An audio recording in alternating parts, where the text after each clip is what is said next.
Aaminah Parker. In today's news, we are witnessing the first H-bomb that the United States had dropped. Today, the H-bomb is being tested at the Pacific and Marshall Islands. In the meantime, what is happening to the H-bomb? Was this a successful test?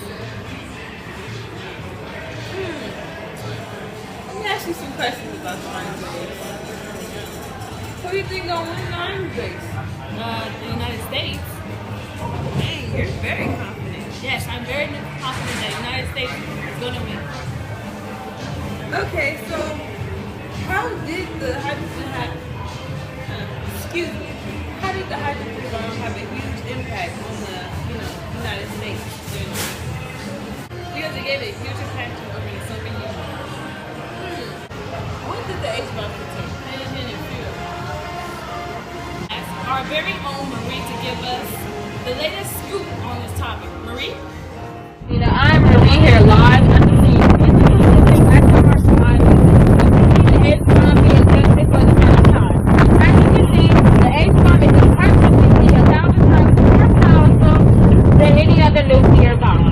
The nuclear bomb was successfully built on September in 1952 to give the United States an advantage over the Soviet Union. They have been in a competition called the Arms Race. One of the developers over the massively successful H-bomb was Robert J. Oppenheimer. Here with his wife to talk more about the H-bomb success. As you can see, I'm here live with Robert J. Oppenheimer's wife, Mrs. Oppenheimer. Hello, ma'am. Hello. Well, as you can see, my husband is the middle of the H-bomb has been dropped in on the Pacific and Marshall Islands that has been released at actually more than 500 feet from the engine. Well, before we wrap this up, was the H-bomb a success? Yes, it was a success because it opened doors to other countries to build and make more powerful bombs. Thank you. That's all the time we have today. I am Marie here live in the Pacific at the Marshall Islands. Good morning. I am Marie. And I am Aaminah Parker. And today's news, we will be discussing how actors, screenwriters, writers, producers, executive producers, etc. were being accused of being communists. Police came to actors because they didn't speak up. So this made police investigate them to be communists. So, Aaminah, do you think that they will be making Hey, that's a sketchy question. I don't think they will be making movies soon because they didn't speak up. And now police gonna take away their jobs. Where they gonna be working? I see. Why do you think out of all people they chose actors, writers, directors, and others? I think they chose actors, writers, directors, and others because they are the people who play in movies and they play a significant part in Hollywood production. So you're able to see them on TV so they can put out the communist word. Let's see. Do you believe that they really are communists? No, I don't think they were really communists. It's just that if they didn't speak up, that made police be, suspicious. So yeah. Well, only one can know. Now let's just take this report to the field reporter. Thanks, Aaminah. I am Simone Sims here live in Hollywood land, where police are showing up and arresting actors, directors, scriptwriters, and writers for being accused of being communists. Here today we have our witness, True Jackson, which she has to say. Yes, I'm True Jackson here. I believe that the Hollywood blacklist should not be made because most of my fellow co-workers are not communists and they don't really know why. Just because we do not want to speak, it doesn't mean that we are communists. We have a right to speak and to not speak. If they have a problem with that, I believe that we should not be arrested and jailed just for not speaking up about whether we are communists or for capitalism and democracy. Taking you to jail? Yes, but I stood up for what I believe in, and they have taken me into interrogation room to investigate me. I still didn't speak. They did not arrest me because they had no proof that I was communist. How do you could just assume that we are communists because we do not speak? I feel that this is wrong and disrespectful to the actors and to the entertainment of the world. Good morning, I'm Marie Lofton. And I'm Aaminah Parker, and in today's news we will be discussing the speech Enemies from Within given by Joseph McCarthy. Well, what was the speech about? And why did Americans get sparked by it? That's a good question.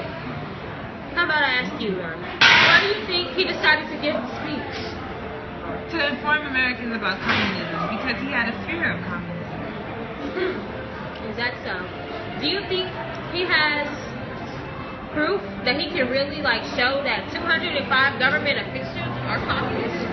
I don't think he has supportive factual facts to, show that people are actually communists, because he has not brought any facts to the table yet. I see. Do you think he wants to just start things up in the U.S.? Yes, and he wants more people to be on his side, So until he proves facts that people can trust him, it will always be a what if or, unknown. I see. Do you think the reason of his speech was to just distract people so he could just go on ahead and spread communism himself? I don't think it was a distraction because, as I said before, I think he wanted more people to be on his side and support communism rather than beat communism themselves. So, yeah, I don't think he wanted to stir up any more trouble. Like I'm sitting in West Virginia. As you can see, Joseph McCarthy has just finished giving his speech, The Enemies from Within. As you can see here, we have a witness, Miss Rashad, witnessing her reaction and feeling of his speech. Miss Rashad, what is your reaction toward his speech? I'm just very shocked. I'm wild right now because our government, we live in a freaking communist. Well, he's trying to make it communist, but we live in a democratic society, and we go by capitalism and democracy. So it's very strange for me, and I'm very appalled about what McCarthy is doing and his decisions that he's making, and he needs to change them because I don't know if we communism or if we are democracy. So, why does it have so many Americans feared and scared and sparked about this speech? Because, he's now accusing people, our Americans, that we're communists. So it makes us scared, and I don't know how to feel. I don't know what to say. And many Americans are very innocent. This is going to hurt our Americans in the future. Seriously. Are you afraid? Yes, I'm afraid because I might, get arrested for just saying I don't like communism. So I have to keep my mouth shut. As you can see here, many American citizens are afraid of themselves. It's like back then when we had a second. As you can see, as my witness, which I have witnessed, that many Americans are scared and afraid of what has been going on, and that's his speech about communism. As you can see, it looks like that right now we are starting a second Red Scare. As if before, it was the spread of many people getting feared in America. Well, that's all the time we have right now. Back to you in the studio. Thanks, Aaminah. I'm really here live in West Virginia at the same time. Thanks, Aaminah. I'm really here live at the scene in West Virginia. So, what did the H-bomb contain, Tiana? It's a mixture of fusion and fusion shit. Oh my god!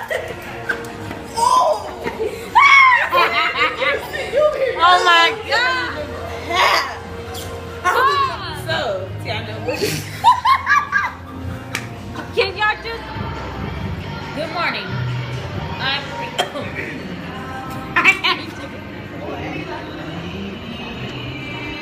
Good morning.